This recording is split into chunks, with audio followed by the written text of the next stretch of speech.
del Estado de Chihuahua y docente de la materia de Derecho Procesal Penal en la Facultad de Derecho de la Universidad Autónoma de Chihuahua. Es momento de cederle la palabra a la maestra Sofía Alejandra Martínez Rodríguez con la conferencia Análisis sobre la hipótesis consistente en la imposibilidad de resistir el acto en delitos de violación y abuso sexual. Adelante, maestra. Muchas gracias, señor director. Muchas gracias a usted también. Buenas tardes a todos y todas. Como lo mencionaba hace un momento la maestra de ceremonias, actualmente me desempeño como coordinadora de la Unidad de Delitos Sexuales en la Fiscalía de la Mujer en la ciudad de Chihuahua. Mi trabajo es día a día luchar contra la violencia de género en todas sus distintas modalidades. Me parece muy importante aprovechar espacios como el que se me brinda el día de hoy para hablar acerca de aquellas manifestaciones de la violencia sexual que son sumamente comunes, se dan de manera continua, se tratan de un fenómeno social relevante, sin embargo, por alguna razón, se ignoran, casi no son estudiadas o casi no se les da relevancia. Estoy refiriéndome específicamente pues, a lo que acaban de mencionar, que sería el título de mi participación, el supuesto de que se cometa el delito de violación o abuso sexual cuando la víctima no esté en posibilidad de resistir el acto o resistir la conducta. En este caso, les comento, pues se trata de un fenómeno social actual que me parece es relevante que jóvenes como ustedes que están en formación, en proceso de ser o de convertirse en abogados, pues lo conozcan.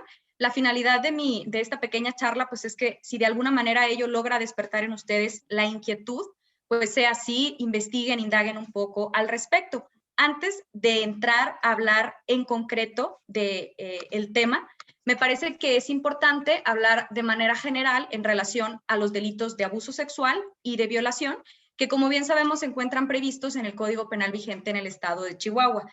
En este ordenamiento, pues contamos precisamente con el catálogo de delitos que en su momento el legislador tuvo a bien considerar para determinar qué serían las conductas sancionadas en nuestra entidad. Sabemos que en este código, en el título quinto, se encuentran contenidos los delitos contra la libertad y seguridad sexual o contra el sano desarrollo psicosexual. En este título encontramos diversos ilícitos de carácter sexual. Para efectos de mi intervención, los más relevantes serían los contenidos en el capítulo primero y segundo, que serían precisamente el delito de violación y el delito de abuso sexual.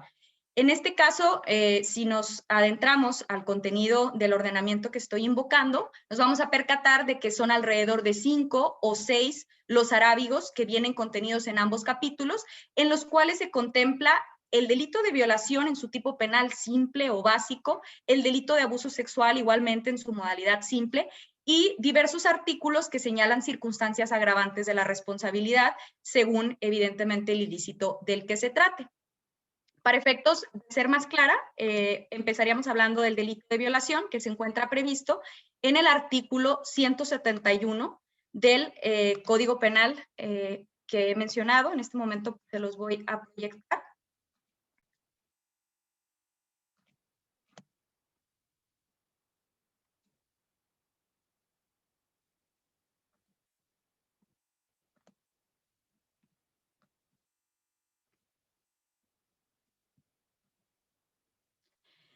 El artículo 171 establece que comete el delito de violación quien, por medio de la violencia física o moral, realice cópula con persona de cualquier sexo.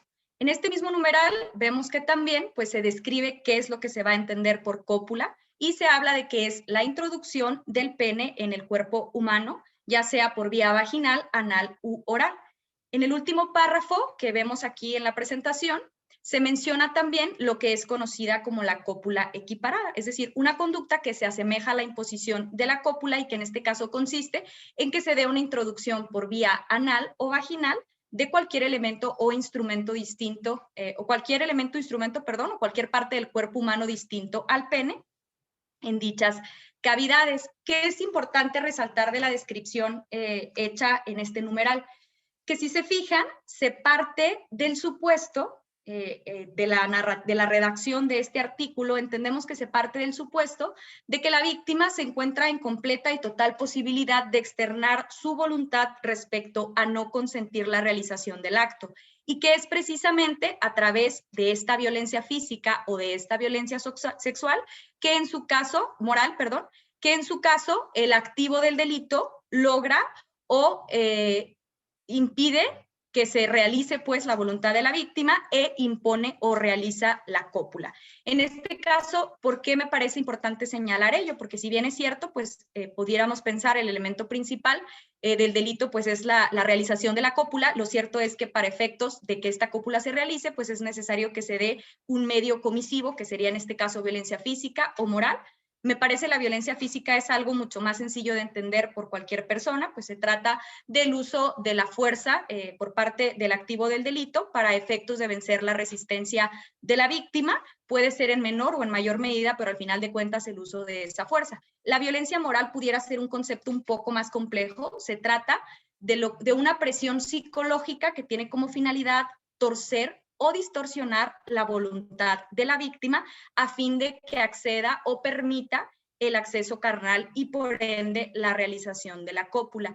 ¿Por qué hago hincapié en el tema que mencioné hace un momento? De que la víctima, en este caso, pues es una persona que claramente se encuentra en total posibilidad de externar su postura o externar su falta de consentimiento ante el acto. En un momento más me haré cargo, sin embargo, me parece que es una nota característica que es importante que tomemos en cuenta para efectos de entender. Este artículo que tenemos delante de nosotros, pues sería el delito de violación en su modalidad simple o básica. Ahora, en cuanto al delito de abuso sexual, este se encuentra descrito en el artículo 173 del Código Penal vigente en el estado de Chihuahua. Se describe esta conducta como al actuar desplegado por parte de una persona sin consentimiento de la víctima, sin el propósito de llegar a la cópula, consistente en ejecutar sobre la víctima un acto sexual, obligarla a observar este acto sexual u obligarla a ejecutar el mismo. En este caso, si se fijan de la redacción de este numeral, se desprende claramente que aquí el elemento principal pues sería la falta de consentimiento por parte de la víctima, a diferencia del tipo penal de violación. Si bien es cierto, aquí en el segundo párrafo de la diapositiva que les estoy proyectando podemos apreciar que se habla de la violencia física o moral. En este caso no es un presupuesto a fin de que pueda cometerse el delito, es decir, se trata únicamente de una circunstancia que pudiera agravar la responsabilidad de la persona. Es decir, para efectos de que se configure el ilícito de abuso sexual, lo único que resulta necesario es que se vaya en contra del consentimiento o de la voluntad de la víctima, y a pesar de ella se ejecute sobre ella el acto, se le obligue a ejecutarlo o se le obligue a observarlo. Sin embargo, podemos apreciar que en ambos tipos penales, es decir, en el que proyecté hace un momento y en este, encontramos esta misma nota de que de nueva cuenta el legislador pues toma en consideración la voluntad o la postura de la víctima respecto a que se lleve a cabo o se realice el acto. Sin embargo, es importante tomar en cuenta qué sucede en aquellos casos en donde la víctima, por determinada circunstancia particular,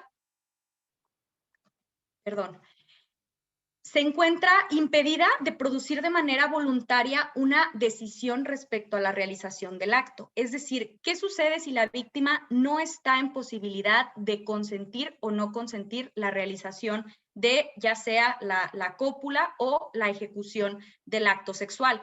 Puesto como vimos hace un momento, en ambos artículos se habla de que se vaya en contra de esta voluntad, que se ignore esta falta de consentimiento por parte de la víctima. Sin embargo, lo que yo pongo en este momento sobre la mesa es qué sucede cuando estamos en presencia de una persona que por alguna condición simplemente no está en posibilidad de externar su voluntad, decir si quiere o no quiere. En este caso, pues evidentemente sería difícil pensar que de suceder algo así, pudiéramos, es decir, que de imponerse la cópula o ejecutarse un acto sexual en contra de una persona que simplemente no está en posibilidad de externar su voluntad de consentir o no consentir el acto, pues pudiéramos encuadrar esta conducta en las descripciones típicas que acabo de proyectar hace un momento. ¿Por qué? Porque en ella se habla precisamente de que el activo del delito pues tiene noción de la falta de consentimiento de la víctima, vence precisamente este tema de la falta de consentimiento con el uso de violencia física, con el uso de violencia moral o simplemente yendo en contra de esta voluntad. Entonces, en el ejemplo que les pongo hace un momento, de no tener un consentimiento, ¿cómo podríamos decir que se da alguno de estos dos delitos? Evidentemente no se podría y pues nos encontraríamos en un supuesto evidentemente grave, sin embargo, pues no encuadrable en estos dos artículos.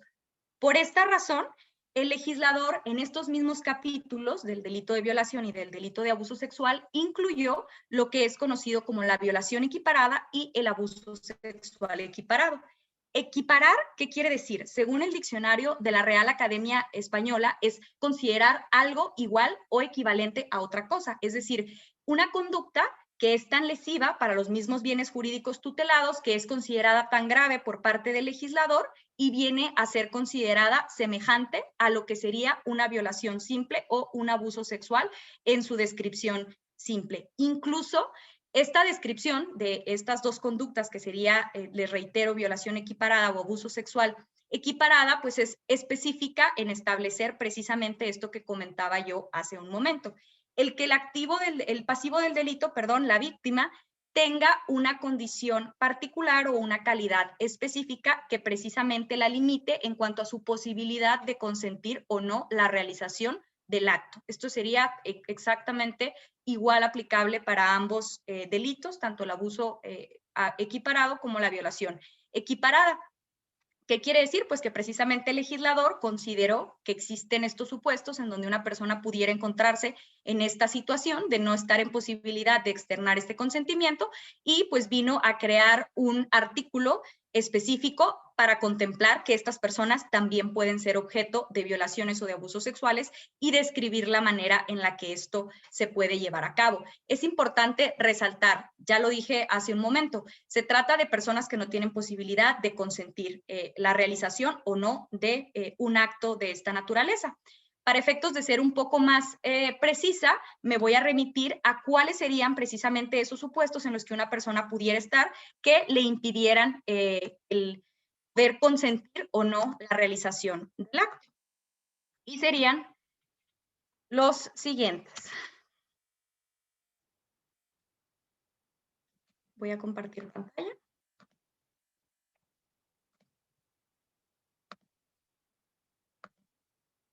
Serían tres. El primero, la persona, es decir, la víctima, sea alguien menor de 14 años de edad. Es decir, pues aquí se trata de una cuestión que creo es bastante más conocida para todos los aquí presentes, es decir, el que una persona, una niña o una adolescente que se encuentre en una edad que no llegue a los 14 años, pues precisamente por su desarrollo cognitivo, por sus capacidades, hasta ese momento, pues no cuenta con la posibilidad de dimensionar o entender la magnitud de lo que sería el ejercicio de su sexualidad. Más coloquialmente se le denomina que no tiene la posibilidad de disponer de su patrimonio sexual. En este caso, el legislador evidentemente ha contemplado esta situación y ha señalado pues que una cosa es que una niña o un adolescente pueda aceptar o pueda querer la realización de un acto sexual y otra es que tenga la posibilidad de consentirlo, puesto que consentir implica dimensionar el alcance de lo que se está aceptando. En este caso se considera que una niña o un adolescente de 11, 12 o 13 años de edad solamente estaría en posibilidad de aceptar o de querer, más no de consentir la realización del acto. El segundo supuesto sería que la víctima no tenga la capacidad de comprender el significado del hecho. ¿Esto qué quiere decir? Pues sería precisamente una víctima que tuviera alguna condición de discapacidad de índole intelectual principalmente, que igualmente la colocara en el supuesto de tener una limitante respecto a su desarrollo cognitivo, que de la misma manera que en el ejemplo anterior, pues la limite respecto al ejercicio de su sexualidad. Aquí es importante hacer hincapié que debe de atenderse al caso concreto y al contexto de la persona. ¿Por qué? Porque existen distintos instrumentos internacionales, tratados internacionales en materia de inclusión, derechos de personas con algún tipo de discapacidad que hablan pues de que también tienen derecho a tener autonomía y libertad respecto a la toma de ciertas decisiones. Entonces, debe de analizarse precisamente el nivel de discapacidad que la persona presente, el contexto en que se lleve a cabo el acto para poder determinar si efectivamente estaríamos en presencia de una víctima o de una persona con una discapacidad que está simplemente, ejerciendo su sexualidad. En el último supuesto, el legislador contempla que también, para efectos de que sea víctima del delito de violación o abuso sexual equiparado, la persona pudiera estar en el supuesto de no poder resistir el acto.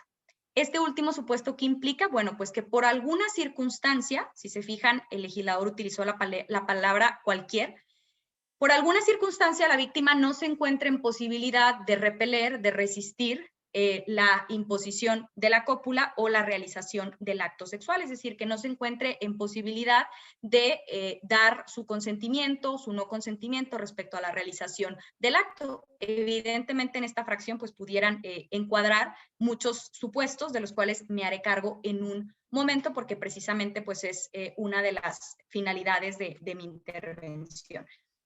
Aquí, como lo mencionaba hace un momento, los artículos en donde se encuentra contenida precisamente la violación equiparada y el abuso sexual equiparado serían los siguientes. En el artículo 172 del Código Penal del Estado de Chihuahua se contempla lo que es la violación equiparada y se establece en la redacción pues que va a cometer este ilícito quien simplemente realice cópula con alguna persona que cuente con una de las calidades específicas que mencioné hace un momento, es decir, que sea menor de 14 años, que no tenga la capacidad de comprender el significado del hecho o no pueda resistirlo por cualquier causa. En este caso, el legislador determina, si se fijan, se elimina el medio comisivo, no es necesaria la violencia física, no es necesaria la violencia moral. ¿Por qué? Porque la propia condición de la persona hace que no sea una exigencia. ¿Por qué? Porque precisamente lo que el legislador sanciona es que el imputado o el activo del delito se aproveche precisamente de esta circunstancia de vulnerabilidad en que se encuentra la persona y aprovechando la misma, pues es que pueda facilitarse o pueda llevar a cabo la comisión del delito. En este caso, si nos fijamos en la redacción del artículo 171, podremos fijarnos que incluso existe un incremento en las penas. La violación simple tiene una penalidad que va de los 8 a los 20 años y la violación agravada o equiparada tiene una penalidad de los 10 a los 30 años, pues evidentemente se ha considerado que es mucho más grave, es un acto mayormente lesivo para los bienes jurídicos tutelados de la víctima y denota una mayor peligrosidad de quien comete el delito el llevar a cabo actos de esta naturaleza, aprovechándose precisamente de que la víctima se encuentra en una situación de vulnerabilidad que no le permite siquiera externar su deseo o no de que se lleve a cabo el acto, una persona que claramente atendiendo a esta misma condición está en un plano menor respecto a poder llevar a cabo algún acto defensivo o simplemente, como lo mencioné, repeler o resistir la realización del acto. En el artículo 174 del Código Penal del Estado de Chihuahua tenemos lo que sería el abuso sexual equiparado. Si se fijan, pues sería básicamente la misma redacción, es decir, se toma en cuenta que quien ejecute un acto sexual obligue a observar o obligue a ejecutar en una persona o sobre una persona que sea menor de 14 años, no tenga capacidad de comprender el significado del acto o por cualquier causa no pueda resistirlo, se hará acreedor a las sanciones establecidas en dicho numeral y se considerará que cometió el delito de abuso sexual agravado o equiparado. En este caso, es importante destacar que tanto en el artículo 172 como en este artículo que estamos viendo en este momento, se maneja el tema de la violencia física o moral, es decir, existe la posibilidad de que, si bien es cierto, a pesar de que la víctima se encontrara en este estado de vulnerabilidad, que fuera aprovechado por parte del activo del delito, pues también se hiciera uso de la violencia física o moral. Pero en este caso, el legislador determinó que estaríamos en presencia de otra circunstancia que agravaría aún más la pena que eventualmente pudiera corresponder a la persona. ¿Por qué? Pues por la misma razón que mencioné hace un momento. Es una persona vulnerable de la cual se aprovecha. Atendiendo a la condición de la misma, a su calidad específica, ni siquiera es necesario que se haga uso de esta violencia física o moral, y a pesar de ello, el activo del delito hace uso de la misma. En este caso, pues por eso el legislador ha considerado que no es, como lo vimos hace un momento en la violación simple, por ejemplo, un medio comisivo, una exigencia, no, es una circunstancia que de darse, lo único que va a traer como resultado es que pueda verse agravada la probable o la sanción que pudiera llegar a imponerse a la persona. En este caso, me regresaré, como lo comenté, ahora sí a esta hipótesis de que la víctima no tenga la capacidad de resistir el acto que sobre ella recaiga. Sobre este punto, ¿qué es importante mencionar? Bueno, primeramente, Para entender esta incapacidad de resistir, debemos de tomar en cuenta varios aspectos, como primero, pues se trata de una víctima que no está en posibilidad de emitir un consentimiento, de consentir el acto, que está en un estado de indefensión, de vulnerabilidad, que no hacen o hacen inexigible, perdón, una oposición manifiesta por parte de la misma, que esta misma condición hace innecesario el uso de violencia física o moral por parte de quien comete el delito y que pues por ende no hay una producción voluntaria respecto a su postura respecto a la realización del acto. ¿Cuál sería uno de los aspectos importantes que debemos de tomar en cuenta? Bueno, que este estado en que la víctima se encuentre, que no le permita resistir el acto, pudiera ser un estado permanente o un estado transitorio, completamente irrelevante, mientras subsista al momento en que se comete el delito, pues es lo que importa para efectos de que se configuren estas conductas. También que se puede tratar de un estado que sea voluntario, es decir, que la víctima se coloque en él, o que sea inducido, que otra persona la coloque en este estado. Para efectos de este supuesto de la incapacidad de resistir el acto, debo mencionar que si ustedes dan lectura a estos artículos del Código Penal del Estado de Chihuahua, se van a dar cuenta pues, que el legislador no fue precisamente claro al momento de describir qué es lo que podemos entender por incapacidad de resistir. Únicamente se plasma tal cual esta expresión en el artículo 172 y en el artículo 174. Sin embargo, es a partir de los últimos años, les hablo 2019 a la fecha, que han existido diversos pronunciamientos, criterios emitidos por la primera sala de la Suprema Corte de Justicia de la Nación que permiten de alguna manera dar contenido a esta expresión y poder dimensionar o entender qué quiso decir el legislador al momento de incluir este supuesto. Debo de hacer aquí un paréntesis. Evidentemente, estamos nosotros atendiendo a los delitos que se encuentran contenidos en el Código Penal del Estado de Chihuahua. Sin embargo, merece la pena el comentario de que en las distintas entidades de nuestro país se encuentran regulados en distintos artículos y tal vez de distinta manera, pues igualmente la violación o el abuso sexual equiparados, y casi todos cuentan con un supuesto similar a este que les estoy mencionando, en donde se habla de que la víctima pudiera tener la incapacidad de resistir el acto. Es por ello que se cuenta con estos criterios que emite la primera sala de la Corte, en donde de alguna manera, atendiendo a distintos casos que le toca conocer, pues ha permitido formar una idea o una noción de qué es lo que se pretende al hablar de este supuesto. Debo señalar, como lo mencioné hace un momento, de ahí se obtiene toda esta información acerca pues, de que se puede tratar de un estado permanente, transitorio, y más específicamente se habla de que pudiera ser que la víctima cuente con alguna condición o alguna discapacidad física tal que la imposibilite respecto a cuestiones motrices y a cuestiones del habla a la par. Este sería como el primer caso en que pudiéramos nosotros considerar que una persona pudiera estar en posibilidad de no resistir el acto. Reitero, condición o discapacidad física, porque si se trata de una cuestión intelectual, pues nos encontraríamos en el diverso supuesto que ya mencioné hace un momento, en donde se contempla esto como un punto y aparte, ¿no? Aquí estaríamos hablando solamente de cuestiones físicas. En este caso, es importante mencionar que no nada más pudiera ser una cuestión de una discapacidad o una cuestión como la que menciono, también pudiera ser que la víctima se encuentre en un estado de inconsciencia, de semi-inconsciencia o algún estado asimilable, así es como lo ha señalado la primera sala. No ha sido muy específica, ¿por qué? Porque precisamente la explicación que se da al respecto es que si bien el legislador utiliza el vocablo cualquier, pues es precisamente con la intención de no limitar la gran cantidad de supuestos en que una persona pudiera encontrarse en este caso de no poder resistir una conducta de esta naturaleza. Sin embargo, para efectos de ser clara y precisamente como parte de la finalidad de esta charla, voy a aterrizarlo a los ejemplos más comunes, que es el hecho de que la víctima puede encontrarse bajo el efecto de las drogas, bajo el efecto del alcohol o de alguna sustancia química que le provoque un estado tal que genere que de ninguna manera pueda ella repeler, resistir la agresión o externar siquiera su consentimiento o no respecto al acto. Puntualizo, el que una persona consuma drogas, consuma alcohol o ingiera algún medicamento, no quiere decir per se que la va a colocar en este supuesto de no poder resistir el delito o no poder resistir, perdón, el acto, la imposición de la cópula o la ejecución del acto sexual.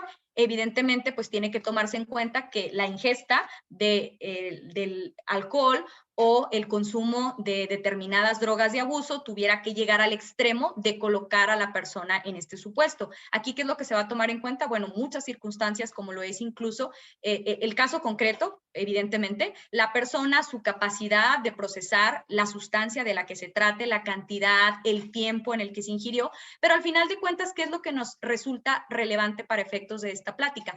El estado que se provoca en la víctima, que puede ir desde llevarla a la inconsciencia hasta llevarla a un caso en donde probablemente no esté inconsciente, pero esté semi-inconsciente, es decir, no pueda hablar, no pueda moverse debido a la afectación que se le provoca evidentemente por el consumo de estas sustancias.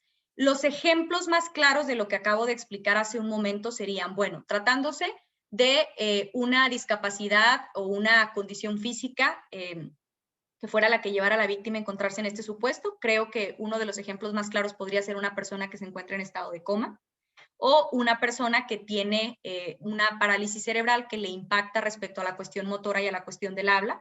En ambos casos, pues estaremos en presencia de una persona que evidentemente no tendría la posibilidad de repeler la agresión, de externar su consentimiento, que de cometerse el delito, pues sería precisamente aprovechándose de su condición de vulnerabilidad. Me parece que este sería un claro ejemplo de este supuesto.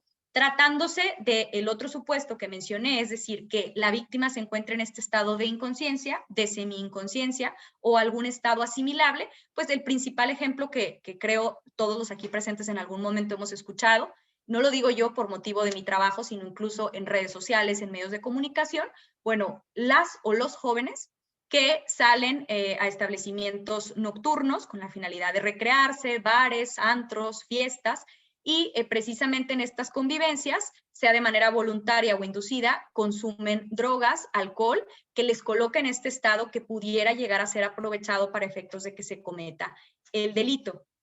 Por eso hice hincapié hace un momento, no es relevante si la víctima está en ese estado por voluntad propia o fue inducido por alguien más.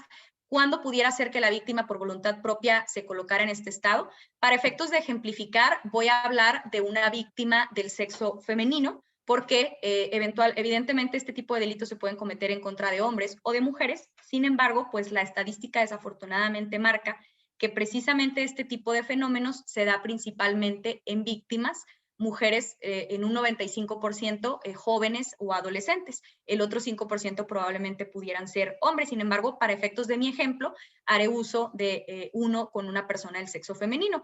Vamos a pensar una joven que acude a una fiesta, a un bar o a un antro y con motivo de su ejercicio recreativo, incluso atendiendo al libre desarrollo de la personalidad, pues la joven ingiere bebidas embriagantes de manera excesiva o ingiere drogas que le generan pues un efecto o una afectación mayor que la coloca en una situación en que se encuentre, si no es en estado de inconsciencia, porque también pudiera ser, en ocasiones el mezclar drogas, alcohol, el exceso de alcohol o el exceso de alguna droga de abuso pudiera colocar a la persona en un estado de inconsciencia, probablemente se le coloque en un estado de semi-inconsciencia, pero pues que al final de cuentas se traduciría en lo mismo, la víctima sin posibilidad de moverse, sin posibilidad de hablar, sin posibilidad de externar su postura respecto al acto que se pudiera pretender realizar en ella. Situaciones que suelen ser aprovechadas por parte de quienes cometen esta clase de delitos precisamente para ya sea realizar o ejecutar la cópula con la víctima o simplemente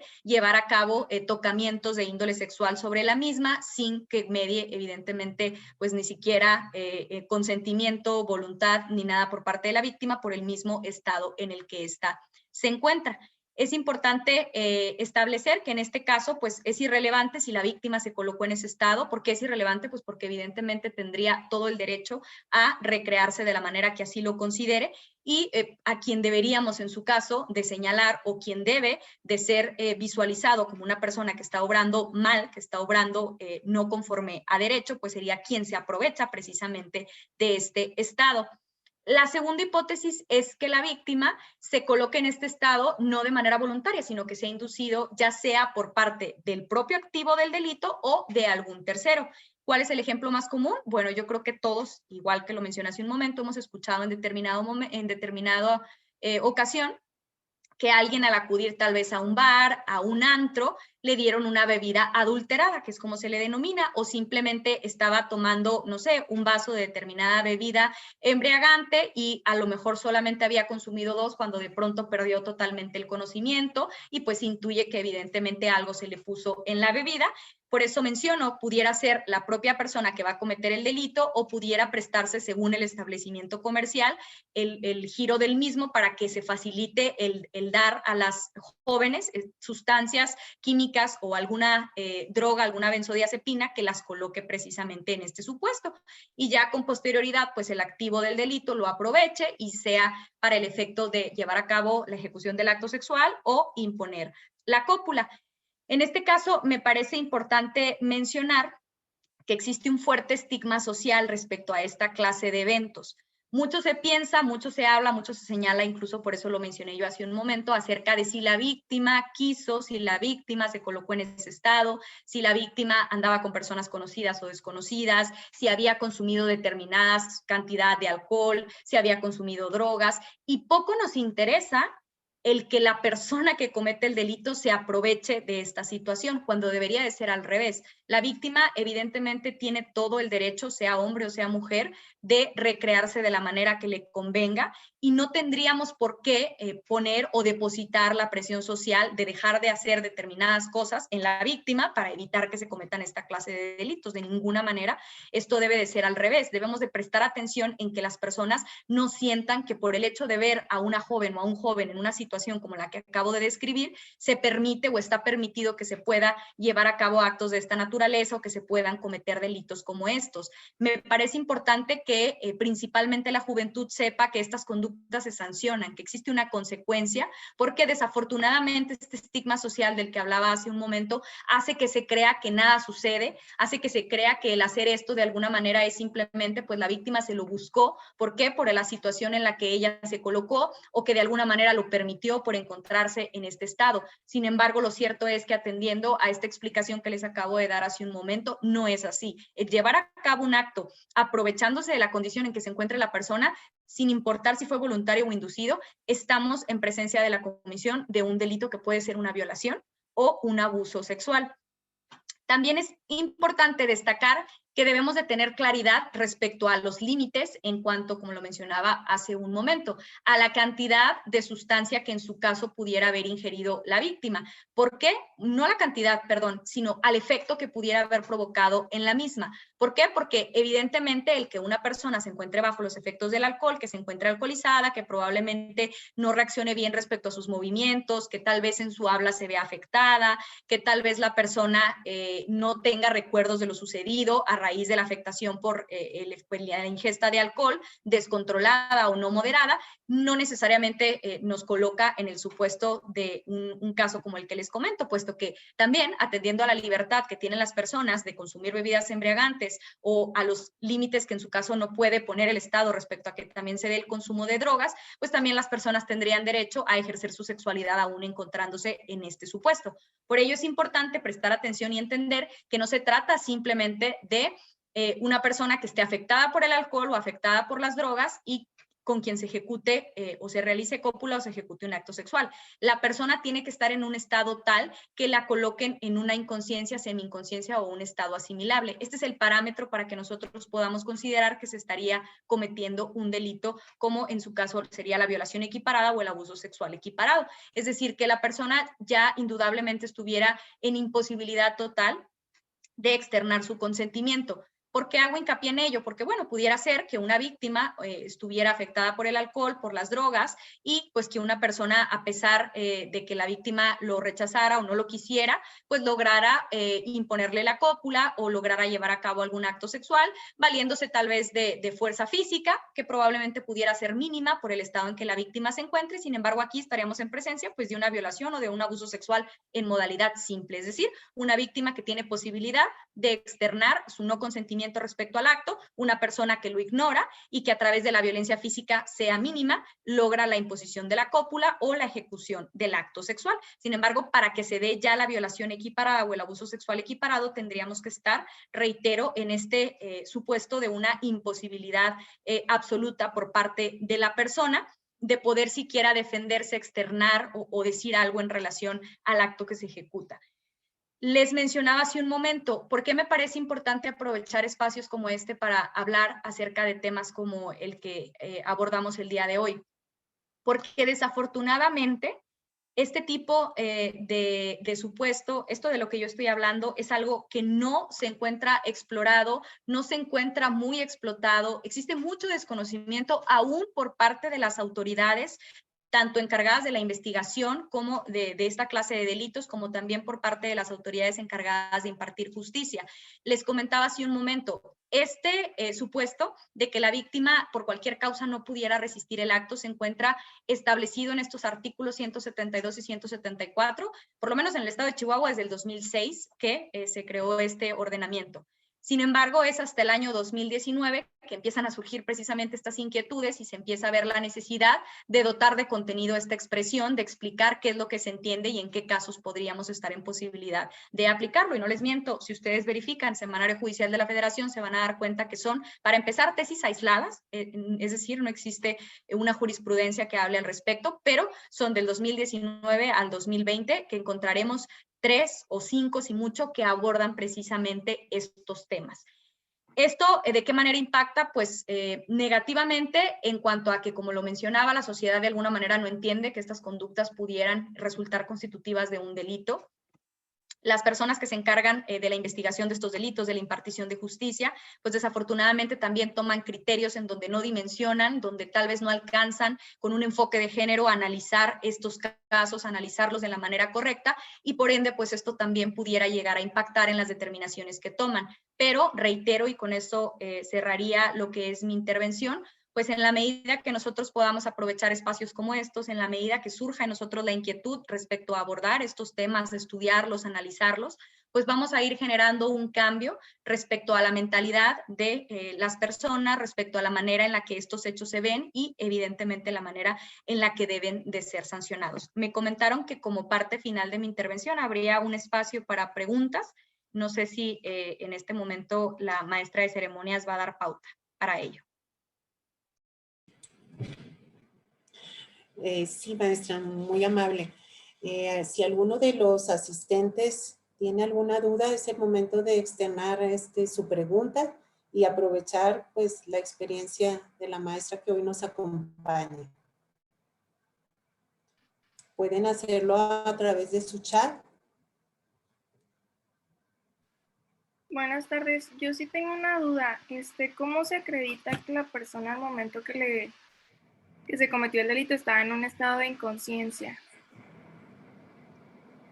Muy bien. Mira, evidentemente tendría que ser atendiendo al caso concreto. La primera herramienta que tendríamos, hablando de este supuesto que estamos manejando del uso de drogas, alcohol o sustancias químicas para efecto de que colocar a la persona en este estado de no resistir o no poder resistir el acto, pues evidentemente tendríamos estudios toxicológicos que pudieran practicarse a la víctima, tomarle una muestra de sangre, una muestra de orina para efecto de detectar si se encuentran drogas de abuso, si se encuentra alcohol en su sangre, en qué cantidades o alguna sustancia en concreto. Sin embargo, pues es evidente que no siempre vamos a tener esta herramienta al alcance. Esto sería como lo ideal. ¿Por qué? Porque sería muy evidente que podría corroborarse como Ministerio Público, pues exactamente concatenar el resultado de este examen químico toxicológico con el dicho de la víctima respecto a lo que ella sintió, a la sustancia que se le dio a ingerir y pues evidentemente el resultado del toxicológico e incluso pues una declaración experta por parte de quien lleve a cabo este estudio para validar precisamente los efectos que pudieran darse en una persona en quien se encontró una sustancia tal en tales cantidades. Sin embargo, pues lo cierto es que también una de las principales problemáticas a las que nos enfrentamos, quienes trabajamos con delitos de esta índole, es que las víctimas no necesariamente van a acudir a denunciar de manera inmediata, es decir, en el instante mismo en que el delito se cometa, por muchísimos factores que luego pudieran impactar. En este caso, pues pudiéramos encontrarnos en presencia de una víctima que acude a cierto tiempo de que el delito ocurrió, cuando ya no es posible llevar a cabo un estudio de esta naturaleza y que ya no podemos contar con ello. Bueno, pudiéramos recabar declaraciones testimoniales de personas que hubieran estado en el momento y que la pudieron haber observado en ese estado. Es una herramienta que incluso no es excluyente de la anterior, se hace también en estas investigaciones. Personas que pudieran haber estado en el establecimiento comercial, en la fiesta, que lo hubieran visto, que la hubieran visto ingiriendo tales bebidas, que la hubieran visto, incluso tal vez no la vieron ingerir la sustancia, pero sí detectaron el estado que provocó en ella y pueden hablar al respecto, explicar cómo se veía, cómo se fue, incluso tal vez de la fiesta, cómo se fue del bar. Tenemos también acceso, a veces vamos a pensar que a la víctima se le llevó a un domicilio. Bueno, podemos pedir cámaras de seguridad del lugar que de alguna manera nos permitan ver el estado en el que se llevó a la persona, en el que la persona llegó al domicilio. Ahora sí que tendría que ser atendiendo al caso concreto, sin embargo, pues estos de momento se me ocurre serían las principales herramientas con las que nosotros podríamos contar para efectos de acreditar este supuesto.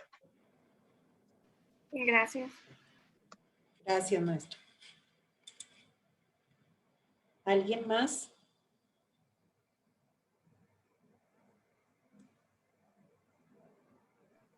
Yo tengo una duda de cuánto es el tiempo límite que tienen para poder levantar una denuncia de este tipo. O sea, de que pasa una semana y aún podría contar como, bueno, sin tener las pruebas, o sea, podría contar así como de que tal gravedad o cambiaría el nivel de la cosa, del acto.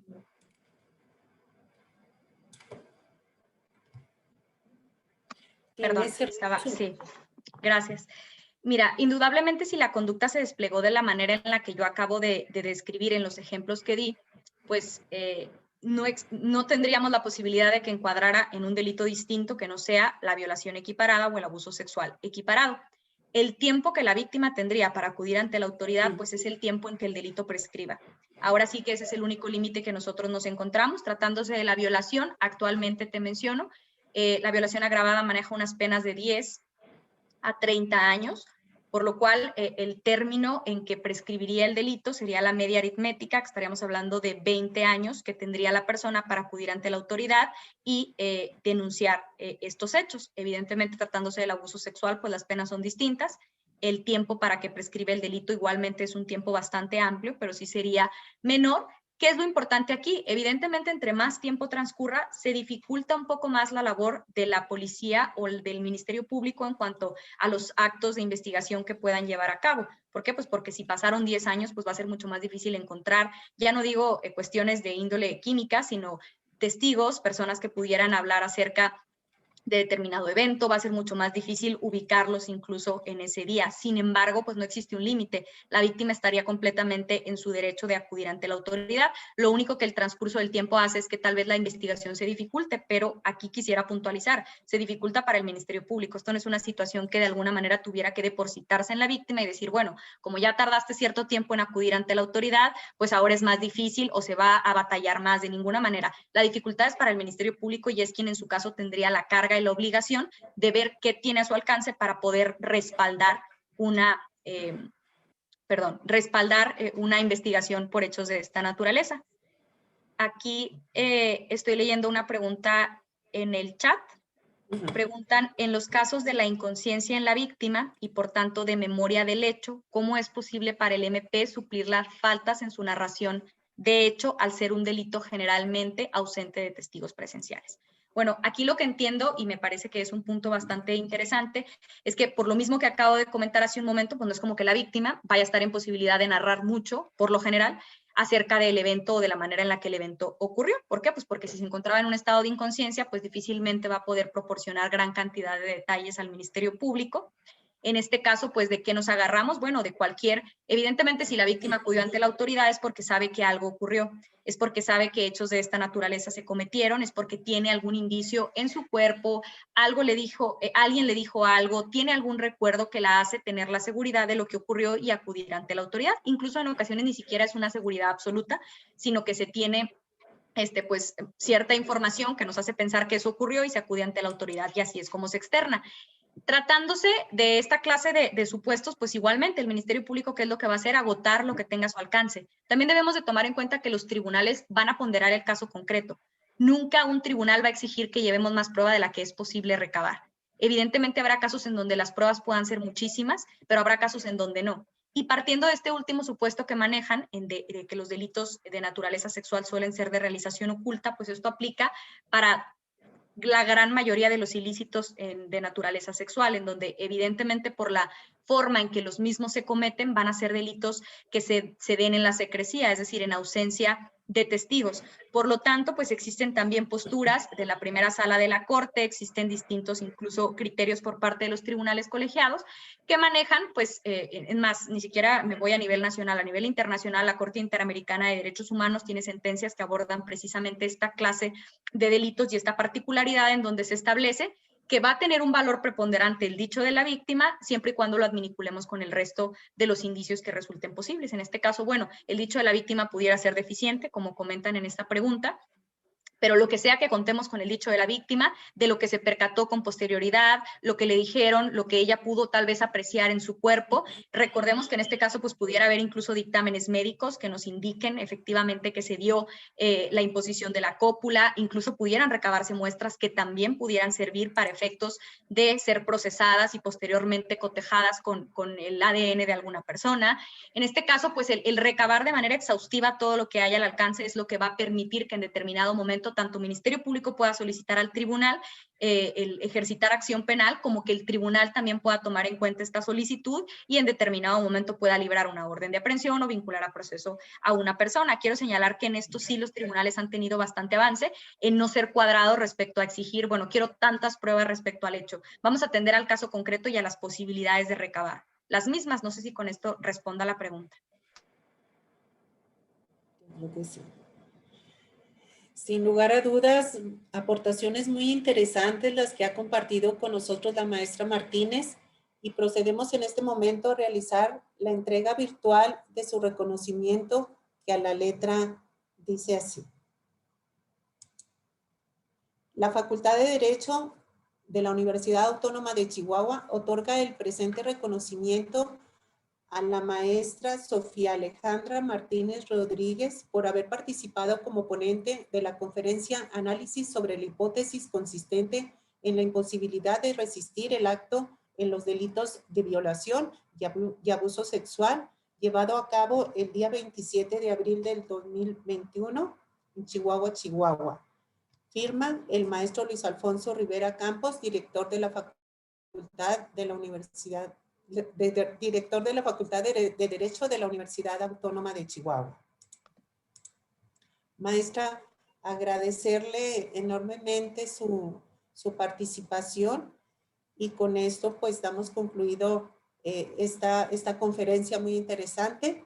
La Facultad de Derecho les agradece a todos y cada uno de ustedes su asistencia y los invita a seguir participando en las distintas actividades que tenemos preparadas para ustedes en esta segunda semana de formación integral.